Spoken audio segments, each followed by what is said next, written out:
Hello बच्चों, जैसा कि इस क्वेश्चन में दिया हुआ है, if A is equal to एक 2 by 2 का मैट्रिक्स दिया है, cos alpha minus sine alpha cos alpha, then find the least value of alpha for which A plus A transpose is equal to identity matrix. ठीक है, चलिए हम करते हैं। सबसे पहली बात कि इसमें हमें दो चीज़ों का ध्यान रखना है। सबसे पहले जो हमारा की कॉन्सेप्ट होगा, की कॉन्सेप्ट जो होगा वो ये होगा कि transpose of transpose of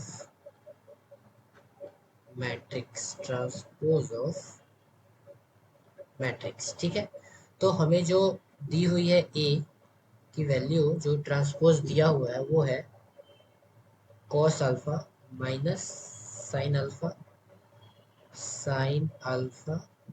cos alpha, और हमें फाइंड करना है A plus A transpose is equal to identity matrix. ठीक है, अब हम इसे सॉल्व करते हैं। तो सबसे पहले हमें ए पता है, तो हम ए ट्रांसपोज निकाल लेंगे। जब हम ए ट्रांसपोज निकालेंगे तो ये आएगा कॉस अल्फा साइन अल्फा, ये हो जाएगा माइनस साइन अल्फा, और ये हो जाएगा कॉस अल्फा। अब इसमें क्या है कि ट्रांसपोज का मतलब ये होता है कि जो रो है वो कॉलम बन जाएगा और जो कॉलम है वो रो बन जाएगा। तो हम एज अकॉर्डिंग टू क्वेश्चन, अब हमें ए प्लस ए ट्रांसपोज निकालना है, तो हम सम कर देते हैं। जो है वो cos alpha minus sine alpha और ये कॉस अल्फा, प्लस जो हमारा ए ट्रांसपोज आया था वो आया था कॉस अल्फा साइन अल्फा, ये minus sine alpha cos alpha. जब हम इसे सम करते हैं तो ये हमारा आता है cos alpha plus cos alpha, cos alpha plus cos alpha, जो सेकंड वाला आता है sine alpha minus sine alpha plus sine alpha, फिर सेकंड जो आता है वो आता है sine alpha minus sine alpha, और जो दूसरा है वो है cos alpha plus cos alpha. Basically हमने इन दोनों मैट्रिक्स को ऐड कर दिया है, ये अल्फा। ठीक है, इन दोनों मैट्रिक्स को हमने ऐड कर दिया है।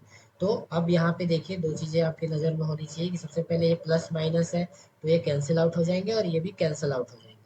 तो जो हमारा मैट्रिक्स अल्टीमेटली बन के आएगा वो ऐसा बन के आएगा कि हम उसे यहाँ पे ऐसे लिखेंगे P A plus A transpose is equal to cos alpha zero zero two cos alpha. ये हमारा मैट्रिक्स बन के आ गया।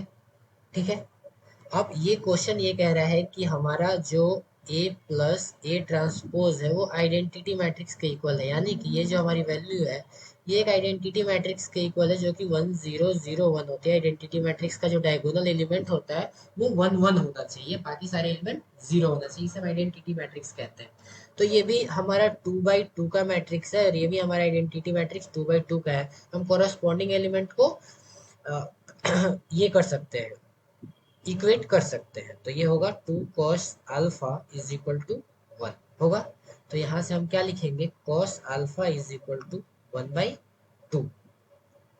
अब देखो यहाँ पे ध्यान से, cos alpha is equal to 1/2, तो हम यहाँ से अल्फा इज इक्वल टू क्या लिख सकते हैं, cos इनवर्स 1/2, क्योंकि cos इधर से जाएगा तो ये इधर इनवर्स में बन जाएगा। ठीक है, यानी कि कॉस के कितने डिग्री के वैल्यू के लिए जो थीटा की वैल्यू होती है वो 1/2 होती है, तो हमें पता है cos 60 degree is equal to 1/2 होता है, यानी कि alpha is equal to 60 degree.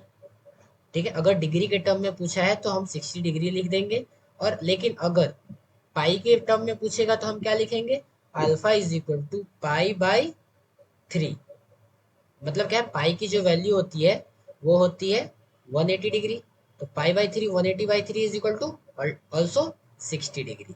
ठीक है, तो दोनों टर्म में हमारा आंसर आ चुका है। I hope you understand it well. Best of luck.